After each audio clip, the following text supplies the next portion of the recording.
Hey, what's up? You see that right there? A year ago today was the eve of the biggest decision I had to make to fight for my life. I felt like I was in that little pond. I felt like I was in that hole. There was no one that could save me but me. So this video is personal to me. Sorry if the sun's in the way sometimes or it looks dark.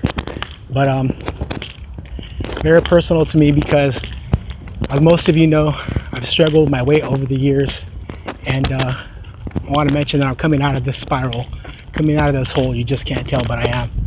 But anyways, I've struggled with my weight for the years, but got to a point where my back went out, partly because of some work-related injuries and also because of my weight. My back went out in August 2014, and I became even heavier. The heaviest I had ever been in my life. I was weighing 572 pounds. And that's shameful to say, especially because my mom would watch my 600-pound life and other people I know. And I thought, damn, one day that's going to be me on that show. That's something I didn't want. So I had to fight for my life, save my life. Had to make the biggest decision on the eve of today as to whether or not I was going to go undergo gastric sleeve. Just like a lot of people, I've tried other diets, and I hate that word, so I would say healthier eating, healthier living, because that word to me is shit. It's shit, and it's nothing but problems and emotional conflict. So with that being said, I had to make that decision whether I was going to undergo gastric sleeve. I initially was supposed to start this process. I started in 2015. With that being said, my insurance didn't really want to cover some of the stuff I needed done in order to get it done. And I had one surgeon tell me that I was going to have to lose 120 pounds before he would even think of doing it. So back then in 2015, within 5 months, I lost 62 pounds all on my own. I was making an effort to get it done and, you know, get to that point where he can do the procedure on me. It was just so it can be a healthy surgery, and he knew for a fact that he wouldn't have any complications. He was hoping anyways. But with that being said,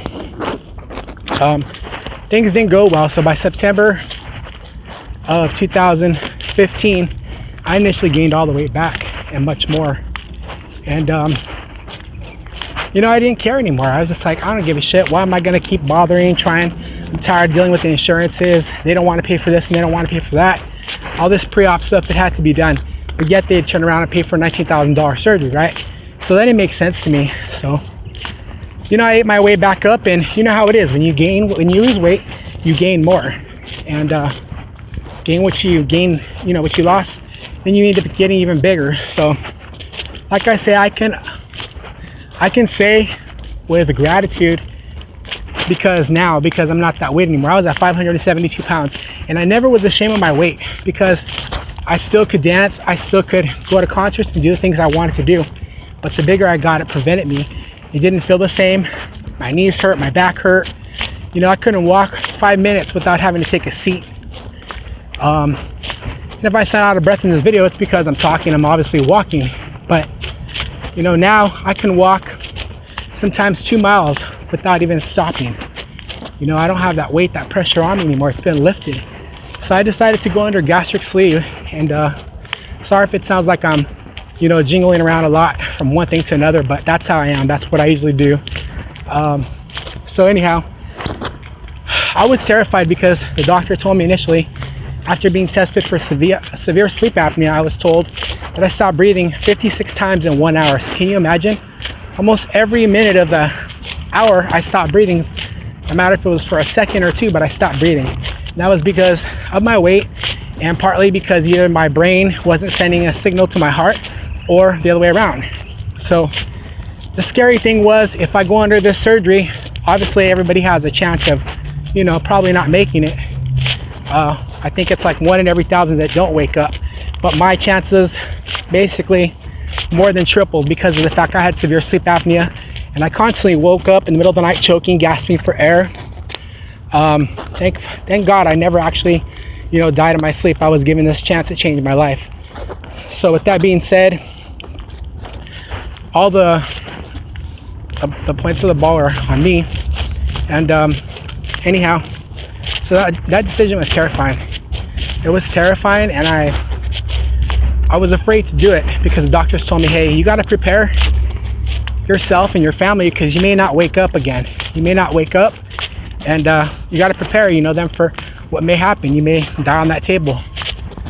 So that was the most terrifying decision I ever had to make in my life, because who wants to deal with the uncertainty of not knowing if you're going to wake up or not knowing that it's either I do this to save my life or continue the way I live and just die. So what quality of life did I have? I was confined to my apartment, didn't really go out as much, like I said before in some of my postings, because of why the 21 days leading up to today. My steering wheel was stuck in my stomach. It was so hard for me to breathe when I showered. When I got dressed, I needed help. There was just so much going on for me, and it was all bad things, all negative. So with that being said, I underwent gastric sleeve, and I don't want people to get the wrong impression, because this surgery, it's only a tool, and if you don't utilize that tool, it's not even worth doing. It's not even worth it, because you're not going to be successful. And I understand that. I understood it then, and I understood it now. So long story short, another favorite friend of mine, my friend Ricky, had it done August 2016. So he told me he had it done at the Bridges Center in Phoenix at St. Luke's Hospital. So my concern was, hey, who is your psychologist? Because that was one of my biggest humps trying to get over, to get the approval, get the testing done. So he let me know it was Dr. Olin in Tempe. And I called them up, see if they took my insurance. And thank God they said yes. So they got the ball rolling faster, because I had already done some of the pre-op stuff I needed, for surgery. And, that was probably November or October 2016 when I went to go see him. He approved it, sent all the information over to the insurance. Then before you know it, we're already into 2017. Alexis, my patient advocate over there at the Bridges Center, was calling me up, telling me, hey, you're ready for surgery. And I'm like, what? Ready for surgery? No. I can't have surgery March 22nd, 2017. What if I don't make it to my birthday? I was about to turn 39 at the time. I was 38. So I was terrified. I didn't want to do it. And then I thought to myself, you got to make up your mind now. Sometimes we don't have all the time we want. So with that being said, I knew my mom was going to be here. She was going to support me. I had some family with me, and I had the love of my life for 22 years with me. Everybody was afraid, but you know what? Although I cried like a baby the day of, I'm glad I made that choice, that decision, because thank God nothing happened to me during the procedure. They did have a little bit of complications waking me up, but the pain wasn't as bad. And even though I was on a liquid diet for close to 3 months, I just can't even tell you what that's like, not having anything to eat but liquids. That was tough. But it's what saved my life. It's what saved my life, because the things I can do, the places I've gone, the places I've traveled now, amazing. I haven't been, although I'm still kind of big, but I'm a healthy big, as the doctors tell me, you're at a healthy weight. And I've been able to do the things that I'm doing in so many years. Right now, I currently weigh 274 pounds. Yeah, that might seem like a lot to some of you, but you know what? It's healthy for me. If I didn't have this excess skin, then I probably would be even lighter than that. I'm not sure, but I'm pretty sure I know that. So anyhow, I want you to see, that is a spiral we came out of, and that little pond is in the back over there. See, I've come out of it. I've come out of it to celebrate today, celebrate tomorrow, my 1-year SLEEVIVERSARY. So I'm proud of who I am, who I'm becoming. And my new slogan, my new saying is fighting to be a healthier me. Because that's what I'm truly doing. This is not just for a year. This is not just for a couple days. This is for forever. until I leave this planet. You know, it's what I'm working on.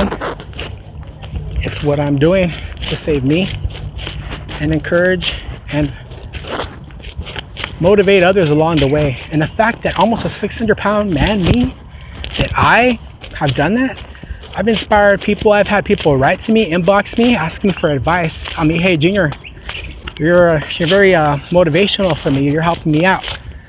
You encourage me to do it. You encourage me to, you know, be strong, be free-willed with it. And you know what? That makes me feel so good. I have such gratitude knowing that I'm doing that. I'm helping someone out. And I want to be there for anybody that needs help, that's struggling, because you know what? I know what it's like. I know what it's like when people look at you funny, they taunt you, they tease you, they make fun of you. And yeah, you know what? I am a man, but that doesn't mean I don't have feelings. That doesn't mean that I don't have emotions, because it hurts. You got to understand, I've been dealing with that all my life, and I'm not asking for sympathy, because no one put the food in my mouth. I did it to myself. But I will say this. Sometimes in life, we go through things at a young age. It should never happen. They're so wrong. Personal, private things.